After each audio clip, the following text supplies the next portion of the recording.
pessoal, estamos de volta com o programa Minuto Gestão com Cláudia Pereira e trazemos essa semana a professora Priscila Vieira, ela que é advogada, especialista na área de licitações e contratos, palestrante no Brasil inteiro. Professora, seja muito bem-vinda ao nosso programa.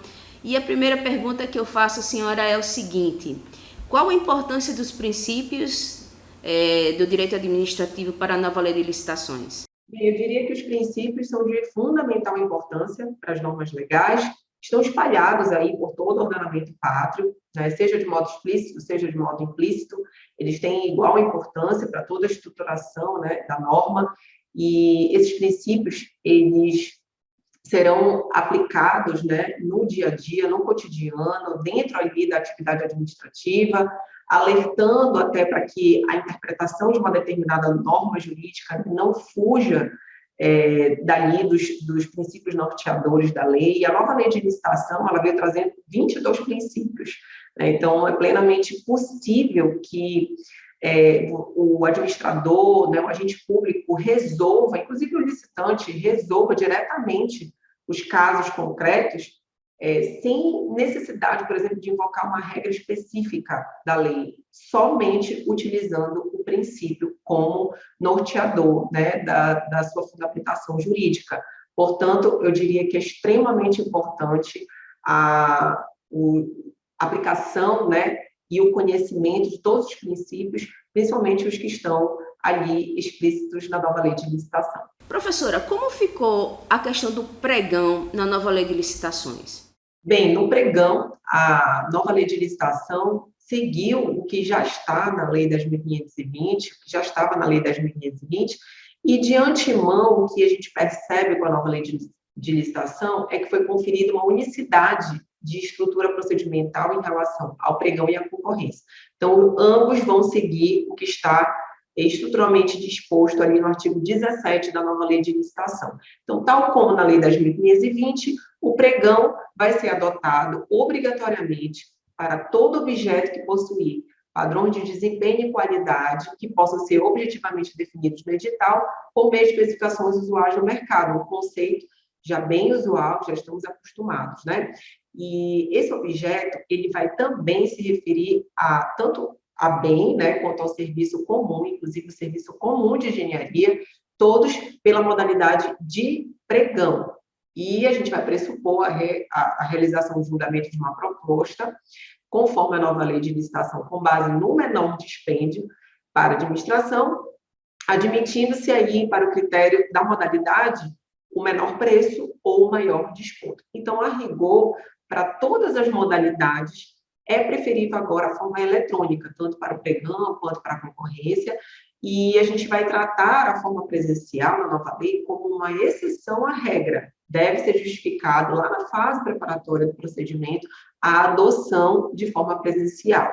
De todo modo, essa forma presencial deverá ter a sua sessão pública gravada, registrada em ata, tanto gravada em áudio quanto em vídeo, tá? Então, o que a gente percebe é que o pregão na nova lei de licitação um pouco mudou, já é um conceito que todos nós já estamos habituados a realizar. Certo, professora. Então, não haverá concorrência tal como era na Lei 8.666? Bem, agora a concorrência vem um pouco diferente do que estava na Lei 8.666 de 93, isso porque a nova lei de licitação traz a fase de propostas, né, preferencialmente antes da fase de julgamento de habilitação, ou seja, tal como no pregão, que a gente já está acostumado, eu abro primeiro a proposta para depois julgar a habilitação daquele licitante vencedor, daquele que ofertou o menor preço, né, a depender daí do meu critério que eu estou utilizando de julgamento. Então, a concorrência, ela vai ser a modalidade de licitação que eu vou utilizar para a contratação de bens e serviços especiais e também de obras e serviços comuns especiais de engenharia. Eu faria um destaque que, tanto para obras e serviços comuns de engenharia, eu posso utilizar a concorrência. No caso da obrigatoriedade da utilização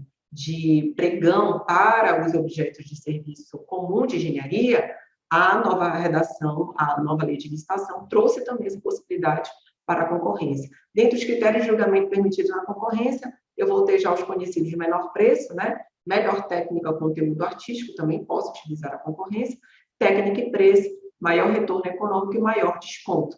Isso tudo trazendo para essa modalidade também um rito procedimental comum, tal qual como eu já expliquei no pregão. Esse procedimento comum, ele veio ali expresso no artigo 17 da nova lei de licitação e vai seguir exatamente o que está lá em relação à fase de planejamento, a fase de pesquisa de preço, de divulgação desse edital, a fase de julgamento de proposta de habilitação, fase recursal, homologação e adjudicação, né? Ou adjudicação e homologação. Portanto, a concorrência continua um pouco diferente, porque agora nós temos preferencialmente o uso da modalidade eletrônica, né? Da forma eletrônica, na verdade, para as modalidades de licitação. Portanto, nós vamos ter uma concorrência bem parecida com a do pregão eletrônico, que já estamos acostumados a lidar no dia a dia. Então, vejam que a concorrência, aquela tradicional, em que eu vou abrir a habilitação de todos os licitantes, ficou um pouco lá para trás. Isso não significa que essa inversão das fases, ou seja, trazer a habilitação primeiro para depois analisar a proposta, não seja permitida pela nova lei de licitação. É admitida, porém, com a devida justificativa. Pessoal, vamos para um rápido intervalo e voltamos em instantes. Os processos licitatórios em órgão público são sempre motivo de dor de cabeça. Controlar tudo que envolve esses processos é praticamente impossível. O Licite Legal surge como uma ferramenta imprescindível para resolver os problemas dos processos administrativos, incluindo as licitações. Com ele, você armazena os documentos na nuvem sem risco de extravio. O sistema é adaptável ao fluxo organizacional de cada unidade administrativa.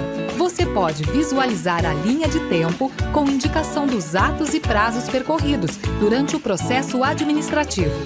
E ainda, controlar os prazos e quantitativos dos contratos ou atas de registro de preços. Você tem acesso às informações em tempo real de onde estiver.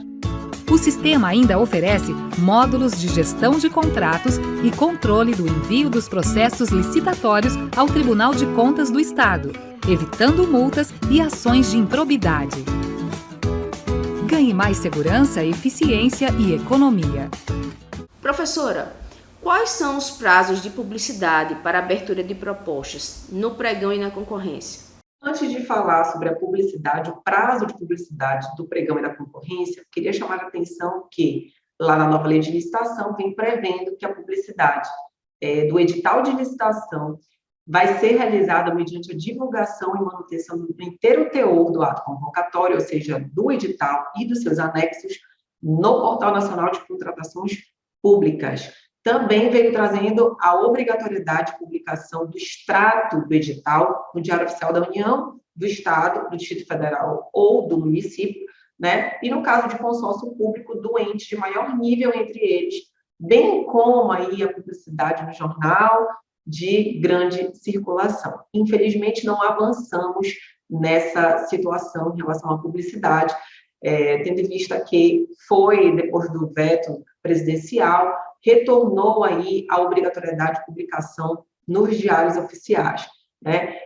Também facultada a divulgação adicional no site, né, no sítio eletrônico oficial do ente ou da entidade responsável pela licitação. Bem, dito isto, não temos ainda o Portal Nacional de Contratações Públicas, mas há, sim, uma expectativa para que, até pelo menos o final de setembro, já tenhamos algum tipo de portal para iniciar a publicidade das licitações. O prazo mínimo de divulgação do edital, que eu compreendo aí entre a data da efetiva publicidade, né, e a data designada para a abertura do certame, eu vou considerar agora outros aspectos. Com a nova lei de licitação, eu não utilizo mais o valor como um critério, um parâmetro de publicidade dos meus editais. Agora, eu vou utilizar 3 aspectos, né, a natureza do objeto, no caso, se vai ser contratação de obras, se vai ser serviço, aquisição de bens, Vou também considerar o critério de julgamento e o regime de execução. Portanto, para aquisição de bens, quando eu adotar o critério de julgamento de menor preço ou maior desconto, eu vou publicar, o prazo mínimo, né, da publicidade será de 8 dias úteis, tá? Quando eu adotar outros critérios de julgamento para aquisição de bens, esse prazo vai aumentar para 15 dias úteis. Para concorrência, no caso de concorrência, não, no caso de contratação de serviços, né, e obras aí de engenharia, quando eu adotar o critério de julgamento de menor preço ou de maior desconto, no caso de serviços comuns e de obras e serviços comuns de engenharia, eu vou utilizar 10 dias úteis. Quando eu adotar o critério de julgamento de menor preço ou de maior desconto, e aí eu tenho, no caso, serviços especiais, né, de obras e serviços especiais de engenharia, eu vou aumentar esse prazo para 25 dias úteis. Quando eu utilizar regime de execução, no caso de contratação integrada, esse prazo será de 60 dias úteis. E quando eu utilizar outro tipo de regime de execução, como, por exemplo, a contratação semi-integrada, ou quando eu adotar os critérios de técnica e preço, maior retorno econômico, melhor técnica, o meu prazo será de 35 dias úteis. Então, temos uma alteração significativa em relação ao prazo mínimo de publicidade, tanto para pregão quanto para concorrência, a depender aí tanto do meu objeto, né, da natureza do meu objeto licitado, quanto também aos critérios de julgamento aplicados, bem como os regimes de execução. Professora, para finalizar a nossa entrevista, eu pergunto quais os critérios de julgamento de proposta e modos de disputa atuais? Antes de falar sobre a publicidade, o prazo de publicidade do pregão e da concorrência, queria chamar a atenção que, lá na nova lei de licitação, vem prevendo que a publicidade do edital de licitação vai ser realizada mediante a divulgação e manutenção do inteiro teor do ato convocatório, ou seja, do edital e dos seus anexos, no Portal Nacional de Contratações Públicas. Também veio trazendo a obrigatoriedade de publicação do extrato do edital no Diário Oficial da União, do Estado, do Distrito Federal ou do município, né? E no caso de consórcio público, do ente de maior nível entre eles, bem como aí a publicidade no jornal de grande circulação. Infelizmente, não avançamos nessa situação em relação à publicidade, tendo em vista que foi, depois do veto presidencial, retornou aí a obrigatoriedade de publicação nos diários oficiais, né? Também facultada a divulgação adicional no site, né, no sítio eletrônico oficial do ente ou da entidade responsável pela licitação. Bem, dito isto, não temos ainda o Portal Nacional de Contratações Públicas, mas há, sim, uma expectativa para que, até pelo menos o final de setembro, já tenhamos algum tipo de portal para iniciar a publicidade das licitações. O prazo mínimo de divulgação do edital, que eu compreendo aí entre a data da efetiva publicidade, né, e a data designada para a abertura do certame, eu vou considerar agora outros aspectos. Com a nova lei de licitação, eu não utilizo mais o valor como um critério, um parâmetro de publicidade dos meus editais. Agora, eu vou utilizar 3 aspectos, né, a natureza do objeto, no caso, se vai ser contratação de obras, se vai ser serviço, aquisição de bens. Vou também considerar o critério de julgamento e o regime de execução. Portanto, para aquisição de bens, quando eu adotar o critério de julgamento de menor preço ou maior desconto, eu vou publicar, o prazo mínimo, né, da publicidade será de 8 dias úteis, tá? Quando eu adotar outros critérios de julgamento para aquisição de bens, esse prazo vai aumentar para 15 dias úteis. Para a concorrência, no caso de concorrência, não, no caso de contratação de serviços, né, e obras aí de engenharia, quando eu adotar o critério de julgamento de menor preço ou de maior desconto, no caso de serviços comuns e de obras e serviços comuns de engenharia, eu vou utilizar 10 dias úteis. Quando eu adotar o critério de julgamento de menor preço ou de maior desconto, e aí eu tenho, no caso, serviços especiais, né, de obras e serviços especiais de engenharia, eu vou aumentar esse prazo para 25 dias úteis. Quando eu utilizar regime de execução, no caso de contratação integrada, esse prazo será de 60 dias úteis. E quando eu utilizar outro tipo de regime de execução, como, por exemplo, a contratação semi-integrada, ou quando eu adotar os critérios de técnica e preço, maior retorno econômico, melhor técnica, o meu prazo será de 35 dias úteis. Então, temos uma alteração significativa em relação ao prazo mínimo de publicidade, tanto para pregão quanto para a concorrência, a depender aí tanto do meu objeto, né, da natureza do meu objeto licitado, quanto também aos critérios de julgamento aplicados, bem como os regimes de execução. Em relação aos modos de disputa aberto e aberto fechado, são os modos considerados agora na nova lei de licitação. São modos que já estamos acostumados com o pregão eletrônico, né, no decreto 10.024 de 2019, então não vai soar tão estranho assim para a gente, né? A depender aí do meu critério de julgamento da proposta, eu vou considerar esses modos de disputa que estão estabelecidos lá na nova lei de licitação de forma isolada ou de forma conjunta. O modo de disputa aberto é aquele modo em que os licitantes apresentam propostas por meio de lances públicos, né? Que são sucessíveis, crescentes ou até decrescentes, a depender da situação. E o modo de disputa fechada são aqueles em que as propostas permanecem em sigilo até uma data e hora designada para a sua divulgação. Então, há possibilidade de combinar esses dois modos de disputa, né? Sendo que em algumas situações, como por exemplo, modo de disputa aberto, que é a realização da fase de lances, né? Eu não tenho, tanto para um quanto para outro, não tenho um maior detalhamento na nova lei de licitação, para me definir quais são, de que forma eu vou utilizar esse modo de disputa aberto, né? Modo de disputa aberto fechado.